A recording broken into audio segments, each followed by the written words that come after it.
नमस्कार दोस्तों, देशमुख सर के चैनल में आप सभी का हार्दिक अभिनंदन है। आज जन्माष्टमी पर्व पर आप सभी को हार्दिक शुभकामनाएं और हार्दिक बधाई।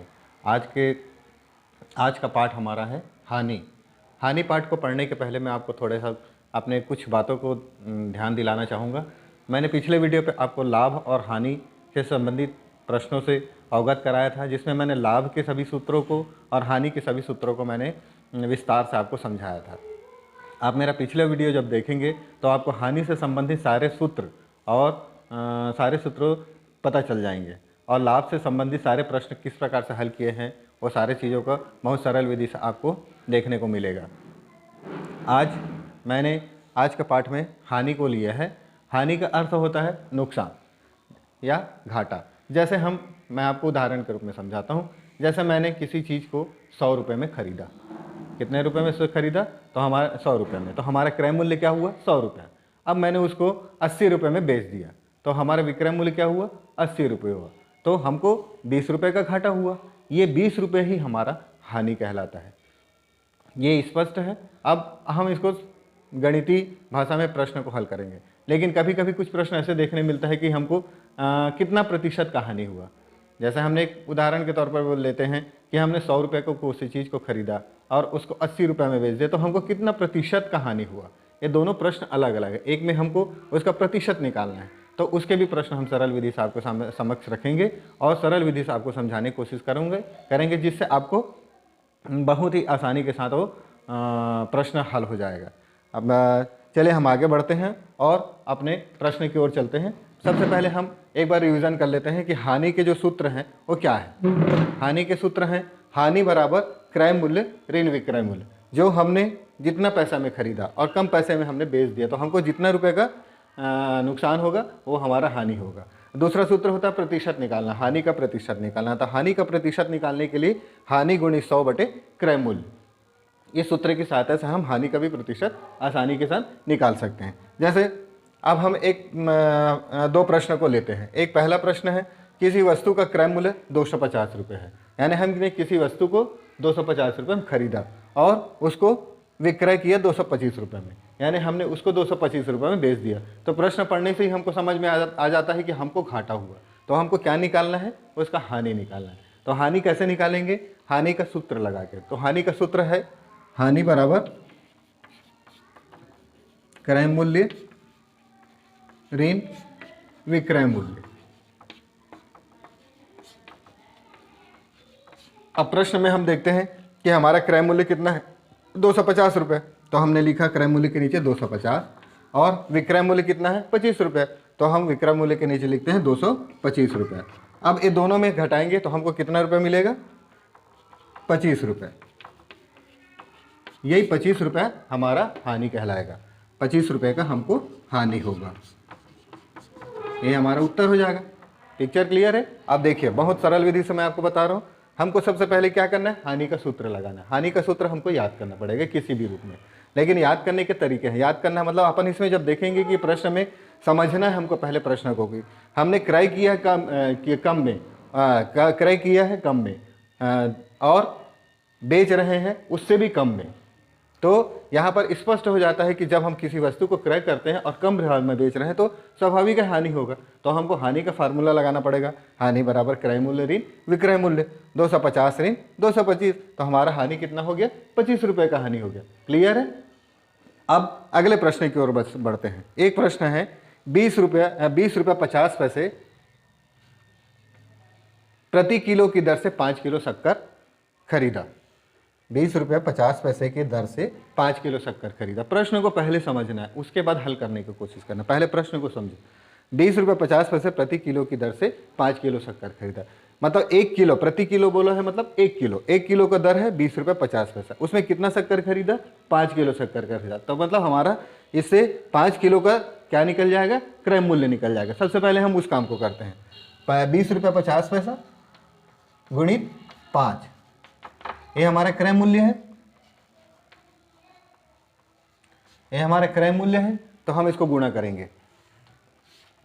5 शून्य 0 0, 5 एम 25, 5 शून्य 0 0, 5 दूनी 10।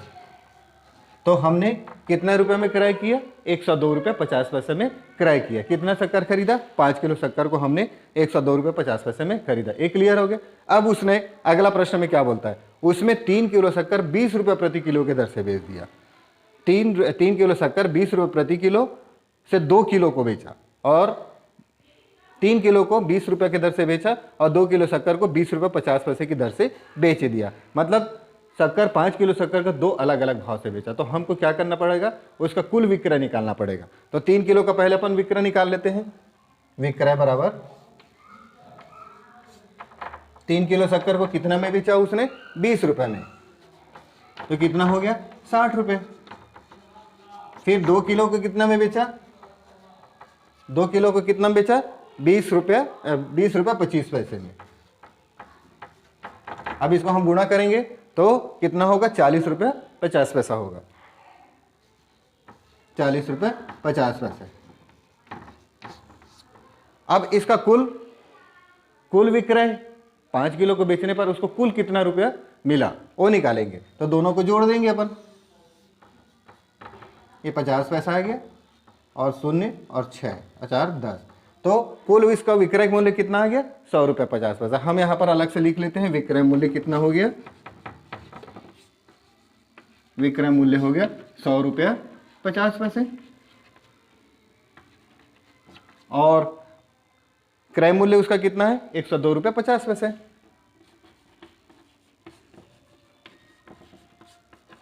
₹102.50।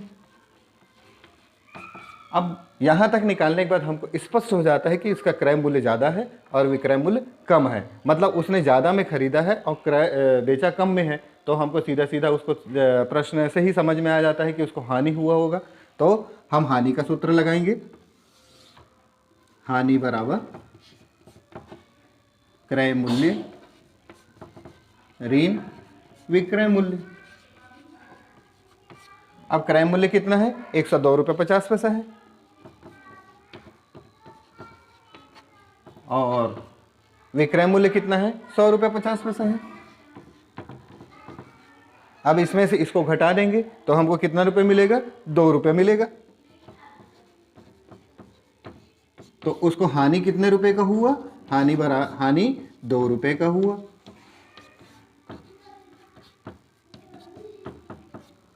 क्लियर हुआ? उत्तर अब उसका आएगा हानि 2 रुपये का, यानी 2 रुपये का उसको नुकसान होगा। इस प्रश्न को एक बार पुनः फिर एक बार देख लेते हैं कि 20 रुपये 50 पैसा प्रति किलो की दर से। यहाँ पर स्पष्ट है प्रति किलो, मतलब 1 किलो शक्कर का भाव है 20 रुपये 50 पैसा। उसमें कितना किलो शक्कर खरीदा? 5 किलो शक्कर खरीदा।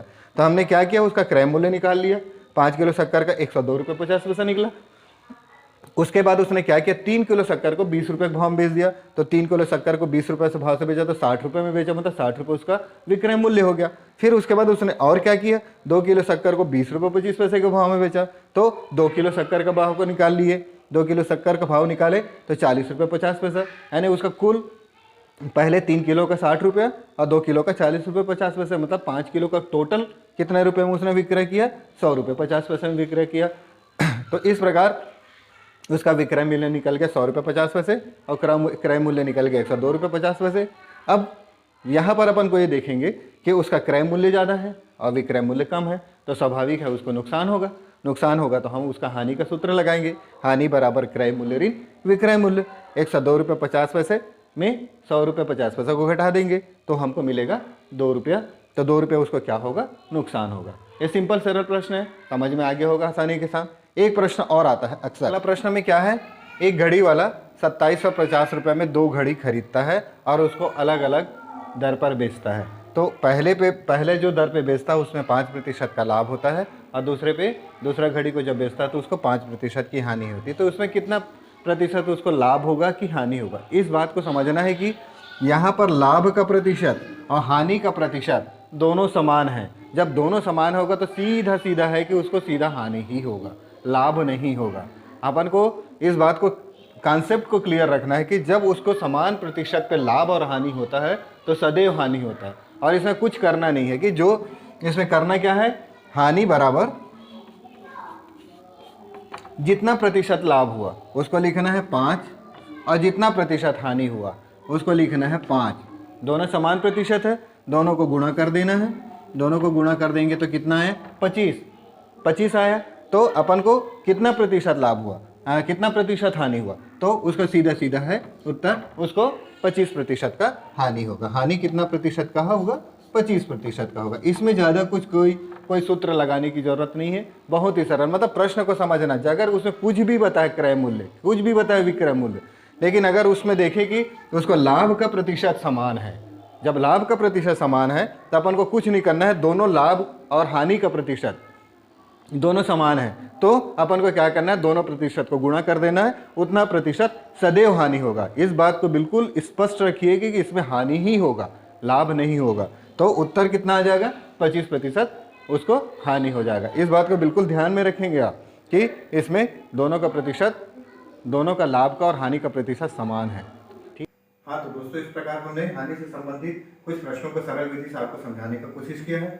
मेरे को ऐसा लगता है कि मैंने बहुत सरल ढंग से आपको समझाया और आपके समझ में बहुत आसानी के साथ आ जाएगा। मैं आगे की वीडियो में फिर आपको हानि से संबंधित कुछ प्रश्नों को और सरल ढंग से समझाने की कोशिश करूँगा। अगर मेरा वीडियो आपको पसंद आता है तो आप जरूर एक बार लाइक करेंगे और मेरे वीडियो को लगातार पाने के लिए मेरे चैनल को सब्सक्राइब करेंगे, जिससे मैं आपको सारे वीडियो, सारे गणित के सारे अध्यायों के साथ लगातार आपके साथ जुड़ सकूँ। धन्यवाद दोस्तों, धन्यवाद।